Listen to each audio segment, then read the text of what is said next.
Please don't scroll past this video. If each of you stays for just 1 minute, I can make $5 for every person who watches my video. Hi, my name is Dr. Natalie Jones. I'm a licensed therapist. Just FYI, my TikTok is not monetized at all, not one bit. But I'm sure I did this video because I'm sure all of you have seen a video that starts off like that, where you have people that are begging you to watch their video. They're begging you to stay and put money in their pockets. And now, people are actually begging for you to go to their GoFundMes and all of this kind of stuff where they're wanting you to contribute money. Anything from billionaire horse breeding farms to paying for funerals, allegedly, to, all kinds of stuff.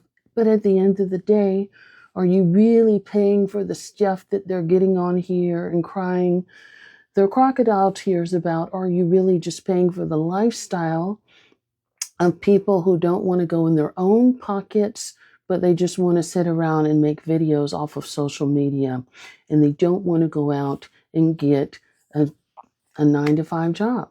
This is a new variation of what I like to call the Sally Struthers commercial. If any of you grew up in the 80s and the 90s and 2000s, maybe even 2000s, you guys probably all remember Sally Struthers. She would do a commercial where she'd get on TV crying about feeding the starving children and whatnot. There'd be some black baby with a swollen belly in Africa, just 30 cents a day can feed a child, and all of this kind of stuff. This is a new form of that, except it's, we're not even saying that you're going to feed, someone starving. You're essentially now being asked to pay for people's lifestyles. And it's interesting that people have no shame about it. It's become the norm. Every other video, there's someone begging for money.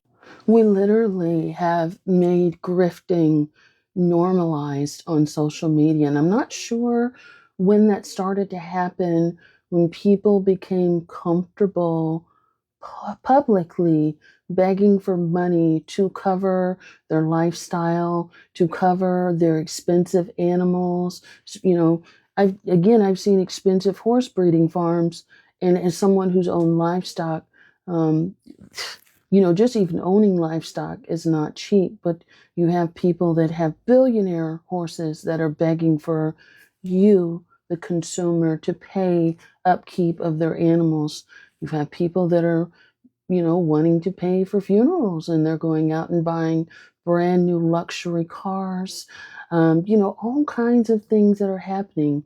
And, so my advice to you is to be very wary of people that are coming on to beg for your money, especially if they're willing, capable, and able. I think that's the biggest thing now, is that we have people that are willing, capable, and able to go out and get a job and to go out and do all the things, even sell things to, accommodate the things that they're asking the general public. But it has become easier for them to come online and beg you to watch their video or to contribute to their GoFundMe, as opposed to doing the good old-fashioned thing and going out and working and paying for it yourself. They're using their audience. They're targeting people that may be vulnerable. So a lot of people, that sit around and watch social media may be vulnerable and easily influenced, right? That's why, you have people with these large accounts that live these lavish lifestyles. They're called influencer, right? Because, they know that the power of suggestion influences their audience. I think an argument can be made that people are under undue influence when they, they're following a large creator.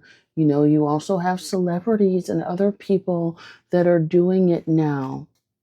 So before you open your pockets and you spend that money and you go to that GoFundMe and you make that that donation to that $1 billion horse farm or to some funeral or to someone's lifestyle. Ask yourself, what's stopping this person from going out and working?